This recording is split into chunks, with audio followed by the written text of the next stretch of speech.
The world premiere of the documentary Navalny by Canadian director Daniel Rower, produced by CNN Films and HBO Max, with collaboration in Fishbowl Films and Studios Cottage, was held as part of the American Independent Film Festival Sundance. The film was secret. The 10 participants in the documentary competition. Good evening, friends. Today we will talk about the premiere of film about Alexei Navalny. Nova Gazeta reports its premiere was announced literally at the last minute, a day before the show on January 25 at 8 p.m. East Coast time. This year, an independent film in the Mormon state of Utah was held online due to the pandemic, and those who wanted to watch the film about Navalny, which film critics called documentary thriller, could buy a ticket for $20 and get a link and to watch it in the in the United States. A few hours after the start of the sales, all online tickets for the premiere were sold out. 29-year-old Daniel Director Rower, a participant and a winner of the several documentary film competitions. Moreover, all the themes of his films are strikingly different. The most famous, the awards of the festival in the Palm Springs and Whistle Film Festival, participation in festival in Moscow and Krakow, is a documentary biopic of American folk rock band of the 60s, 70s band.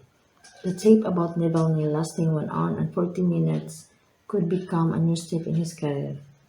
The director received full access to film Alexei Navalny, members of his family, and the team in Germany, when the opposition politician, whose name is not pronounced in the Kremlin, was recovering in a village cottage after the charity clinic in Berlin. After being poisoned during his business trip to Siberia, where another investigation into corruption is being prepared. While watching, I caught myself thinking that for the Western viewer and the Russian-speaking audience, which in turn is divided into those who are well aware of the history of the poisoning from the internet and the few remaining independent media, and those are regular and faithful viewers of federal news, political talk shows. This will be 3 different tapes. However, nothing is clear about the demonstration in Russia, although, as the producer said at press conference, everything possible and impossible is being done so that the film can be shown legally to the Russian audience. For those in know that the story is not new at all, but there are many exclusive shots and interesting details in the film, since it is not clear when the Russian viewer will see the tape. A little spoiler, realizing that seeing once is better than reading it, I think it's acceptable. The film begins and ends with the director asking what Navalny's message wants to leave behind. At the beginning, the politician jokes that he prepares to have a trailer about him. If they kill, it will be boring film. That's not speak on the merits. At the end, when the viewer sees Navalny arrest at the airport, it was filmed and detailed. The opposition is behind bars. The flight over his penal colony covered with snow. The director repeats again the question. Navalny answer in English, but then Rower very secretly or correctly asks Alexei to answer the question in Russian. Do not be afraid. All that is needed for the triumph of evil is in the action of good people. That's the Navalny's last words spoken on camera. Exclusive so far, the only large photo of Navalny's unconscious transported back in Russia. Yulia Navalnaya admits that she forbids the press, even the team of associates, to film Alexei in a helpless state. The body is in tubes and in medical devices from superstition. If anything, let him remain in his memory, not helpless, but as always self-confident and cheerful. The picture was shot and edited very dynamically in a fashionable way, a lot of expressive close-ups. The camera moves, it is not static. On the one hand, this is a newsreel movie with graphics filming from the photo of Maria Evchik, who captured the beginning of the story of the Siberian poisoning, including recording the groans of Alexei on board in the plane, stills from the programs of Federal Russian and television channel, filming including the attempt to talk with one of the alleged killers, for which Lobo was convicted. An interview with Western journalist, the American scene in the Spanish El País, the German Spiegel also participated in the investigation of the poisoning. And finally, a chronicle from the life of a politician, including a long-standing participation in the nationalist rally, filming in the Dutch TV channel of Navalny supporters meeting him from Germany in the first of Binakabo, and the plane landed at Sheremetyevo is a vivid and dynamic collage. On the other hand, images of actual documentary art constantly appear. The longest frame of the generally dynamic film on the eve of returning to Russia, Navalny looks into the void for 10 seconds. The viewer understands he knows both the price of risk and who he's dealing with. Another parallel repetition of the question at the beginning and end of the film is Alexei and Yulia feeding a bunny and donkey in a village, Germany. At the end of the film, the whole family does it, but without Alexei. He is in prison. Daughter Dasa admits that since the age of 13, she has been thinking about the possible death of her father.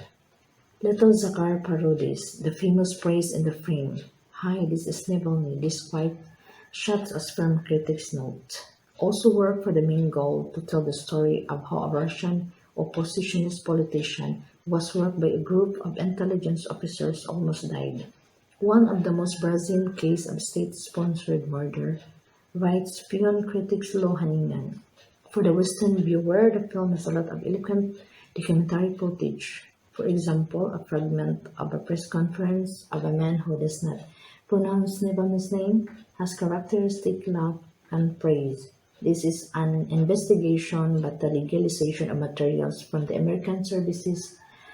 If they wanted, they would have brought it to them. One more thing, on the eve of poisoning, Navalny shoots a stand-up in the frame to investigate corruption in Siberia. Behind the wall without hesitation, a local resident relieves himself on a small maid. You can't imagine it on purpose, and the depressive footage of the Russian region which cannot be called materials of the American Special Services, harsh arrest, beatings of those who meet Navalny.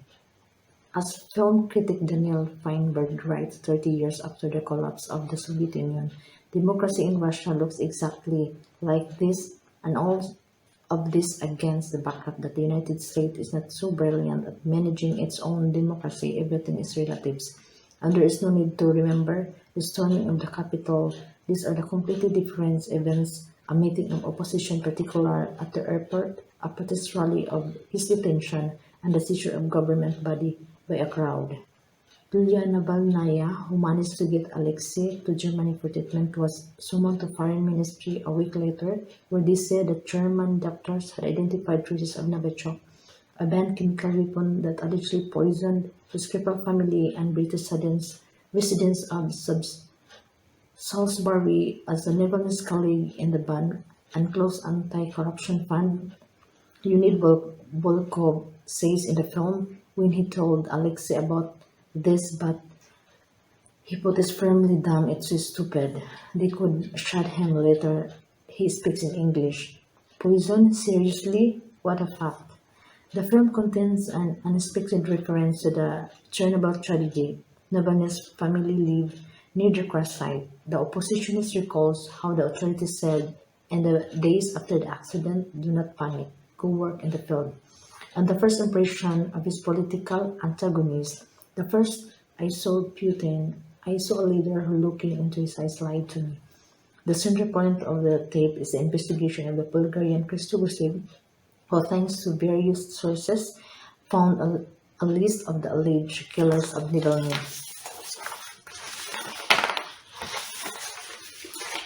I paid $150,000 for information of my investigation. I hope my wife doesn't find out about this, says Grozev. At first, the politician team met him with cautious, but he turned out to be a CIA or MIA agent, but a kind of sweet Bulgarian nerd with a laptop.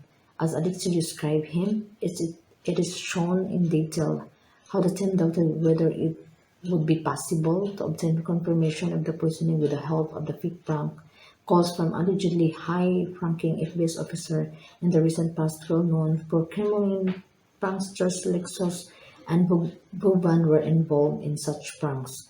The sentenced officer Konstantin Kozev, as shown in the film, gives such testimony immediately after the conversation of the investigation trial. At the same time, they ask themselves, poor Kozev, what will happen to him? Maybe warn him, as the cameraman of the film, who does not understand the word of Russian, admitted from the reaction of the team. He realized that something very important was happening and it was necessary to continue filming. Navalny's team delayed the publication of this conversation and only after Putin's denials at the press conference who needs him aired it.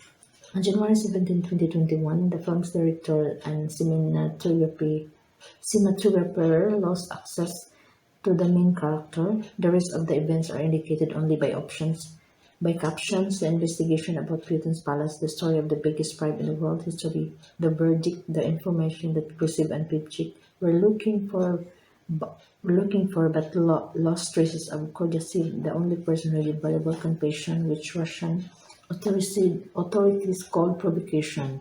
In the film, other alleged prisoners are also refusing to speak and hang up.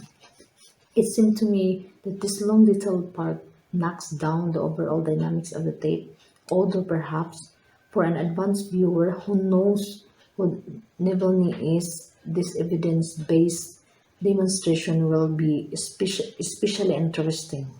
That's the kind of audience at Sundance. To the mass audience, I'm afraid this part will seem long, but this is personal opinion. Critics for reviews of the film's premiere, ranging from at sea to plot mechanics, are more important than the context and depth that documentaries are supposed to offer. But when a film is tense and dynamic, its protagonist, it's become a nitpick. Nitpick, as the director admitted, the film turned out by accident. At first, Roar producer Odessa, Ray, and Hristo Grozev were going to shoot story about Wagner PMS, but there was a delay in the implementation of this topic. And then the Bulgarian investigator asked the Canadian director, "I think I know what's poisoning Navalny. Do you who do you know who it is? You're interested, certainly." Roar exclaimed. They went to a German village, not Navalny's consent, for a thriller but not for boring obituary film. After the premiere of the comparison of the Russian politician, the Western media with Nelson Mandela, Lech Walesa, Andrei Sakharov, etc. have become commonplace reviews of the audience. The theme of internet trolls has not been reached, and festival sites are enthusiastic. Subscribe to our channel to tell the truth about her.